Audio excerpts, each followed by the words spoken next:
The following review is intended for entertainment purposes and targeted for adult fans of the series. Hello there, heroes! I'm the Orange Ranger, and welcome to another comically long review.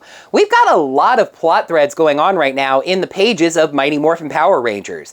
The Dark Rangers, Draken's Return to Earth, the Omega Rangers, and whatever that thing they're fighting is, etc., etc., etc. Wondering which one we're going to be spending the most time looking at today? Well, let's take a look at Mighty Morphin Power Rangers issue number 53, The Dark Rangers. Please make sure you're subscribed to my channel to see all of my videos. Ring the bell, get your notifications set up so you're notified whenever I post brand new videos. And if you're interested in lending any financial support to my channel, please check me out on Patreon or Ko-fi at Orange Ranger Videos.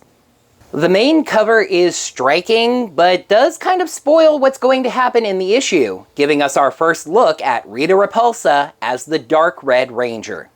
The helmet cover, so to speak, is Lord Draken holding Saba kind of by the throat. The trading card cover is easily the best of the three. Ranger Slayer, helmetless, in an acrobatic pose. The only shame is that Sally seems to have come down with a nasty case of Youngblood's disease. In editing, I found an extra cover on Power Ranger that I didn't notice the first time. Mistakes happen. I considered not mentioning it, but it's an awesome cover, so it deserves coverage. This is a retail variant for State of Comics, and it's just metal. The Dark Rangers with Bandora Palace and Lord Zed seen as well. On the moon, we see Rita fighting some putties. Interesting. She talks about how the putties are understandably appealing foot soldiers, relentless yet disposable, never asking questions. However, they have no intelligence. They are a blunt instrument. She says if the idea is to overwhelm the Rangers, they're going to need upgrades. For the suggestion, she gets stabbed through the chest, with a splash of gray coming from it. Lord Zed has stabbed Rita, putting an end to her triumphant return. No, of course, this is not the real Rita, but a duplicate made by Finster. Zed needs a leader for his Dark Rangers, and Rita has the spells and experience, but he didn't want the flaws. If you can somehow put yourself back together, Rita, I believe the job is yours. He gives her the Dark Red Ranger powers, which is a really neat sequence I'd love to see animated. A sort of spectral serpent emerges from his arm, and she is encased in red smoke and tentacles. He also addresses the entire team, telling them the colors that they've been given grant them specific abilities to them. Oh, and if they fail, they'll regret it. When failing to destroy the Rangers usually means destruction anyway, blah blah blah. So I have to admit, this wasn't a storyline that I had in the front of my mind, and I think they realized that as they only hint at what's going on until the very end of the scene. Grace and Billy are working on something, referencing to some past failures. Billy says they achieved entanglement, and the energy output is 0.3%. Is that a lot? Grace, I can't drink any, but pop the champagne. We just figured out how to repower the Dragon Coin. That's right, Billy and Grace have solved getting the Green Ranger back. Billy says Zordon is going to spin in his tube when he hears about this. But Grace says they aren't going to tell him. Grace has an interesting take on this, but it does make sense. The Dragon Coin is in her hands, and she's had a couple of bad experiences with Zordon. Billy says this wasn't the deal. I am altering the deal. Pray I don't alter it any further. Grace tells him she agreed to repower the coin, not to inform Zordon. Telling Zordon about the coin requires telling him how they repowered it, which means revealing the green Psycho Dagger. Besides, she rightly points out that Billy's been working behind Zordon's back for months. Not that Zordon has a back, but anyway. So he shouldn't be in a hurry to let him know either. Grace thinks they should pick out their own Green Ranger. She's done her homework too, picking a list of at least 6 people, we see 6 names, Promethea employees, specialized freelancers, and just some folks she's been watching. And we know that 3 of them are great candidates to be transforming superheroes. That would be Ryan Steele, Caitlin Starr, and J.B. Reese, aka the VR Troopers. Nice little reference. Billy makes a weird comment about how calculated this feels, right after saying that Alpha uses a very specific formula. He then makes a better point that the Rangers would want someone that they knew was working for them, not for her. She calmly acknowledges that point. So, Billy wants someone that isn't under her thumb, is good in a fight, and that she's had her eyes on. Well, that only leaves one candidate. And that would be Draken. Billy, of course, immediately rejects this idea, but Grace points out that safeguards could be installed, and he is one of the best fighters they've ever fought against. She even says that when Promethea was holding him, they did a lot of talking, and he's more complicated than Billy might think. In the end, she understands his hesitation, but that the idea could work as a last possible resort. You know, exactly the kind of thing the Rangers will very likely face, and she's hinting at it. Well, we figured out what the new purpose for the Bulk and Skull show featuring Candace is. Go outside and get attacked by monsters. Rita's band of freaks teleports in with some pithy comments about Earth. Ah, so many screams! That must mean it's morphin' time! Rita pulls out a 2017 Power Rangers movie morpher. No, I'm serious. This morphing sequence is 147 flavors of awesome, but those are absolutely the morpher toys from the 2017 movie. Another nice little reference, I think. We've only got enough page real estate for one full-page morphing sequence, so the Rangers just teleport in morphed already. Billy comments that these things kind of look like the Dark Rangers. Excuse me, the f did you just say? These things look nothing like the Dark Rangers. You can't really draw any sort of visual connection, besides maybe the Z on the chest and the colors themselves.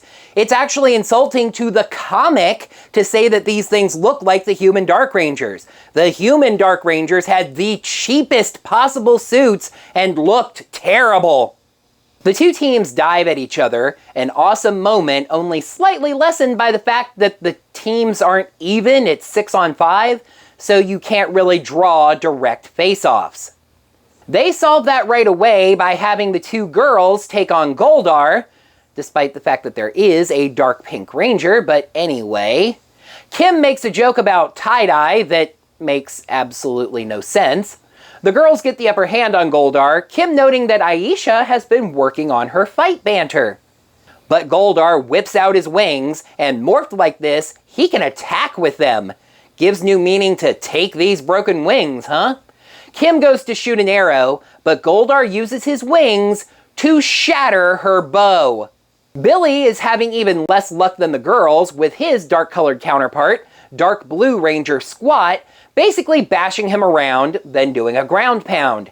He's confused about the fact that he's winning?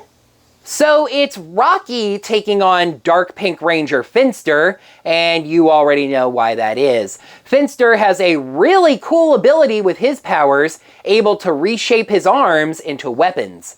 Back to color versus color as Adam takes on Dark Black Ranger. Dark Black sounds weird as opposed to light black? Wouldn't that just be gray? Get on with it! Sorry. By the way, thanks for putting on a mask, MPG. That's something that we should all be doing when we go out. Cute animal portmanteau here. Babu is a monkey, so his powers have given him spider legs. Get it? Now he's a spider monkey.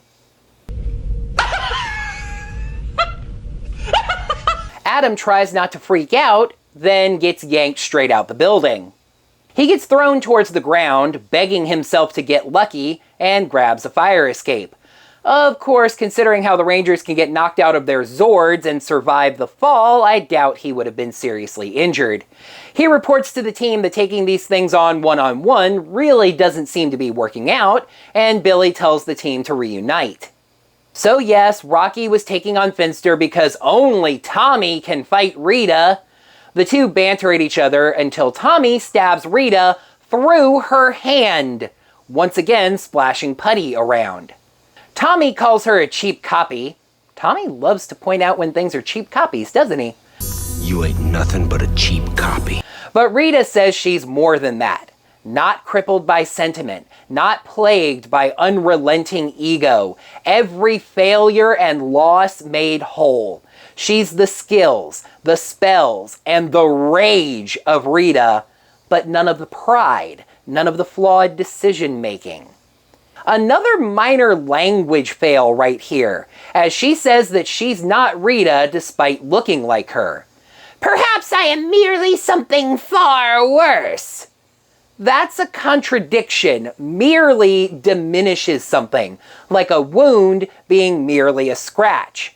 So what Rita said comes off like, You might think you cut me, but what if you merely sliced my arm off? What are you talking about? Anyway, Rita, and I'm calling her that for simplicity's sake, even though it's not actually Rita, starts beating Tommy around, calling herself the embodiment of revenge. The other Rangers team up, and Billy tells Rocky to call it. He hesitates, but Billy says he's the Red Ranger, so it's his call to make. This is actually interesting for me, as I reviewed a Hamilton comic where Rocky acted more like the consummate Red Ranger leader, but I think this is actually more in character. Rocky never acted as the team's leader on the show, at least not to my memory. He would naturally be more hesitant in that role. Anyway, he calls for the Blade Blasters and they fire, driving the Dark Rangers back behind a car. Zed teleports in, having seen that the battle has slowed down. He brings the green Chaos Crystal with him, saying its proximity should make them stronger, but he's also brought some other help. Some bigger help. Heroes, meet the Terror Zords. I said at the start of this video that it feels like there's a lot of plot lines going on right now, and this felt like checking in on a couple that we haven't really checked in on recently. We don't see Draken, besides his giant holographic head. How the Omega Rangers are doing against that four-armed monster remains a mystery. This time we get one action plot line, the Dark Rangers, and one intrigue plot line, the Dragon Coin. The action was fantastic. It was really interesting to see how the Dark Rangers fight with their different styles and abilities. The Rangers are going to have to learn to adjust to them. And is it possible that Tommy may already be taking this fight just a little too personally? Meanwhile, Billy and Grace work on repowering the Dragon Coin and succeed, meaning the Green Ranger can return. But we're not telling Zordon, and we just may be giving this power to Draken, perhaps the Rangers' single greatest enemy. I mean, either him or one of the VR troopers. My vote's for Caitlin, personally. Knowing how the story is going to go forward, especially when it splits into Mighty Morphin and Power Rangers, we can see the makings of the storyline that is coming. Though, of course, we can always be surprised. Pressed for some critique, I think the Dark Ranger fight went on a little too long and didn't leave much room for anything else. And even though these are some storylines that we haven't checked in on lately, I feel like the other storylines are kind of ignored when we don't include at least a little bit from them. Mighty Morphin Power Rangers issue number 53 gets a 4 out of 5. Next time on a comically long review, Ecliptor has arrived on the coinless Earth, and Sally Slayer tries to figure out the identity of the mysterious Prison Ranger. See what mysteries are solved when I review Draken New Dawn issue number 2. That is going to do it for another comically long review. Heroes, thank you so much as always for watching. Now that the video's done, you can let me know down in the comments below what you thought of this issue, as well as my review of it. And while you're down there, please make sure you smack that thumbs up button to let me know that you enjoyed this video. Until next time, heroes, may the power protect you. Rita, there's my blooper! and this felt like checking in on a couple that we haven't seen so much of lately. As well as my review of it, my brain just completely blanked on... Now that the video's done, you can let me down...